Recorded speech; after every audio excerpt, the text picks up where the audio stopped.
everyone, welcome back. Today's phrasal verb is the last in this set. So we've done the first set of 10 phrasal verbs. This is the second set of 10 phrasal verbs. And as it was so popular last time, I'm going to do another knowledge check or phrasal verb quiz next week. So make sure you subscribe if you're not already subscribed so that you don't miss the notification when the quiz is uploaded. Anyway, without further ado, let's look at phrasal verb 10, which is to rule out.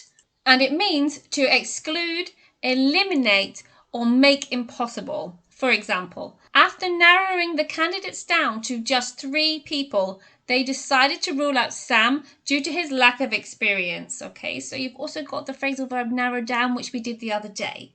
Example number 2, they ruled out Australia as a potential holiday destination because the flights were so expensive. They eliminated that possibility. So that is rule out. Like I said, come back next week for the quiz to test your knowledge on the latest 10 phrasal verbs. Bye for now.